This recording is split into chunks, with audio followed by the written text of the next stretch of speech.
شروع اللہ کا نام لے کر جو بڑا مہربان نہایت رحم والا ہے۔ مومنو، اگر تم میری راہ میں لڑنے اور میری خوشنودی طلب کرنے کے لیے مکے سے نکلے ہو تو میرے اور اپنے دشمنوں کو دوست نہ بناؤ۔ تم تو ان کو دوستی کے پیغام بھیجتے ہو اور وہ دین حق سے جو تمہارے پاس آیا ہے منکر ہیں، اور اس وجہ سے کہ تم اپنے پروردگار یعنی اللہ تعالیٰ پر ایمان لائے ہو، پیغمبر صلی اللہ علیہ وآلہ وسلم کو اور تم کو جلا وطن کرتے ہیں۔ تم ان کی طرف پوشیدہ پوشیدہ دوستی کے پیغام بھیجتے ہو، اور جو کچھ تم مخفی طور پر اور جو علل اعلان کرتے ہو وہ مجھے معلوم ہے، اور جو کوئی تم میں سے ایسا کرے گا وہ سیدھے رستے سے بھٹک گیا۔ اگر یہ کافر تم پر قدرت پالیں تو تمہارے دشمن ہو جائیں، اور ایذا کے لیے تم پر ہاتھ بھی چلائیں اور زبانیں بھی، اور یہ چاہتے ہیں کہ تم کسی طرح کافر ہو جاؤ۔ قیامت کے دن نہ تمہارے رشتے ناتے کام آئیں گے اور نہ اولاد۔ اس روز وہی تم میں فیصلہ کرے گا، اور جو کچھ تم کرتے ہو اللہ اس کو دیکھتا ہے۔ مسلمانوں، تمہیں ابراہیم اور ان کے رفقا کی نیک سیرت کو اپنانا ضروری ہے۔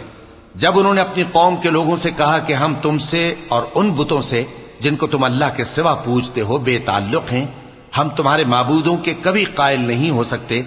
اور جب تک تم ایک اللہ پر ایمان نہ لاؤ ہم میں تم میں ہمیشہ کھلم کھلا عداوت اور دشمنی رہے گی۔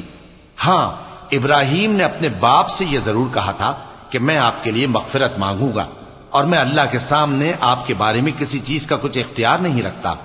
اے ہمارے پروردگار، تجھی پر ہمارا بھروسہ ہے، اور تیری ہی طرف ہم رجوع کرتے ہیں، اور تیرے ہی حضور میں ہمیں لوٹ کر آنا ہے۔ اے ہمارے پروردگار، ہم کو کافروں کے ذریعے فتنے میں نہ ڈالنا، اور اے ہمارے پروردگار ہمیں معاف فرما،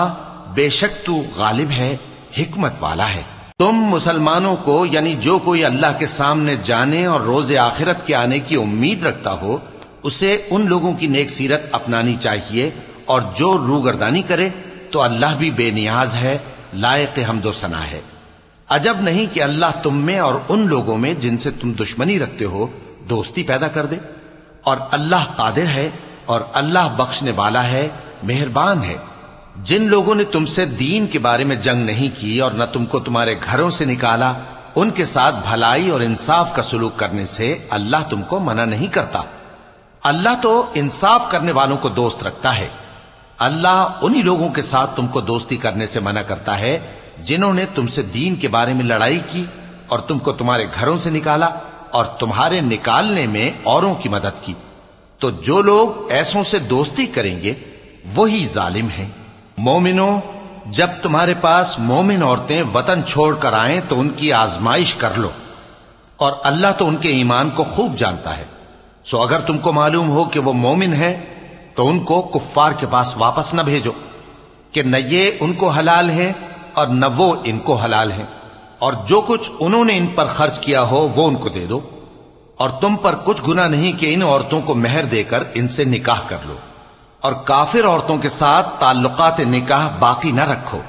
یعنی انہیں کفار کو واپس دے دو،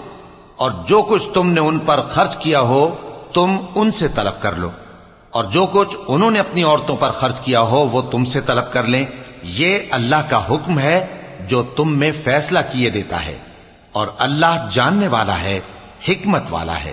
اور اگر تمہاری بیویوں میں سے کوئی تمہارے ہاتھ سے نکل کر کافروں کے پاس چلی جائے اور اس کا مہر وصول نہ ہوا ہو، پھر تم ان سے جنگ کرو اور ان سے تم کو غنیمت ہاتھ لگے، تو جن کی بیویاں چلی گئی ہیں ان کو اس مال میں سے اتنا دے دو جتنا انہوں نے خرچ کیا تھا، اور اللہ سے جس پر تم ایمان لائے ہو ڈرتے رہو۔ اے پیغمبر صلی اللہ علیہ وآلہ وسلم، جب تمہارے پاس مومن عورتیں اس بات پر بیعت کرنے کو آئیں کہ نہ تو اللہ کے ساتھ شرک کریں گی، نہ چوری کریں گی، نہ بدکاری کریں گی، نہ اپنی اولاد کو قتل کریں گی، نہ اپنے ہاتھ پاؤں کے درمیان کوئی بہتان باندھ لائیں گی، اور نہ نیک کاموں میں تمہاری نافرمانی کریں گی، تو ان سے بیعت لے لو اور ان کے لیے اللہ سے بخشش مانگو، بے شک اللہ بخشنے والا ہے، مہربان ہے۔ مومنوں، ان لوگوں سے جن پر اللہ غصے ہوا ہے دوستی نہ کرو، کیونکہ جس طرح کافروں کو مردوں کے جی اٹھنے کی امید نہیں، اسی طرح ان لوگوں کو بھی آخرت کے آنے کی امید نہیں۔